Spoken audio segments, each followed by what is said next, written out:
ungathi bayemjaheli lapha kwaZulu Natal yini i-festive season sayiqalile nje ziyangumbaza ngisengqondweni yami kodwa bazonqoba abazohloma ngezwi ukuthi festive season or no festive season kodwa thina sinyakaziswa yiyo.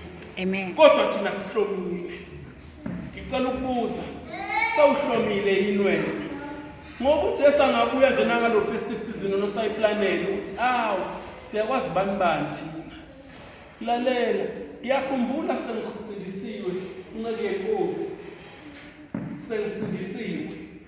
Ngakacacelwa ngosuku lokaKhisimusi.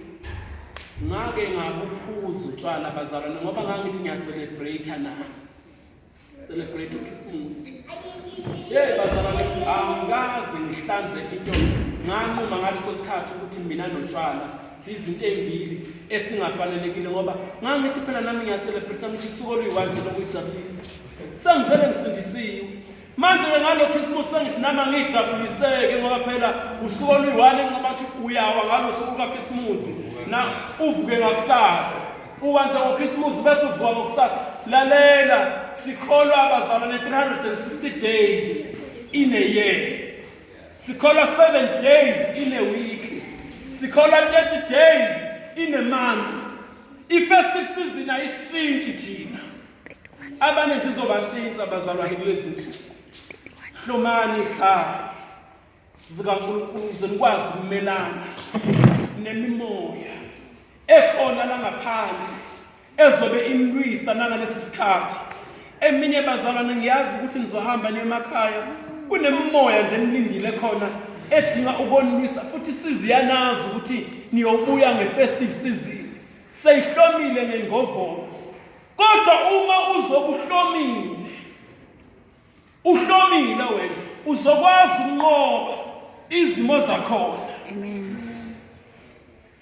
Ngale uDavide uthi ngiyabuyisa iminyaka entshontsho yesikhonyana. Ngiyazi bazalwane abanye 2019 izimo zenu zinishaye kakhulu nangama-finances. Abanye siyazi ukuthi ukuzwa lo nyaka ukuthi akudonseli kahle. Ngicela ukukusiza mina. Siya ku-2020 uNkulunkulu uzokhuluma isiprofethi empilweni zenu ukuthi uzobuyisa iminyaka entshontsho yesikhonyana.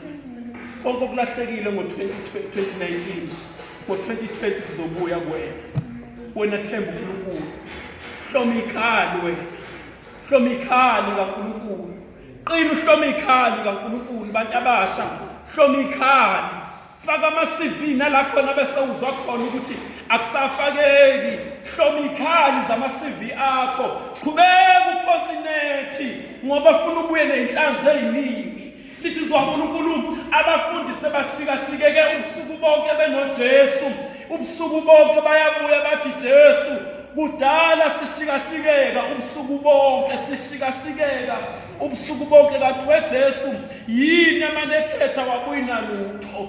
Uyababuka uJesu uthi ake niphinde niphonse amanethe nibone ukuthi anibuya nalutho yini. Lalela ngiyazi nebusiness.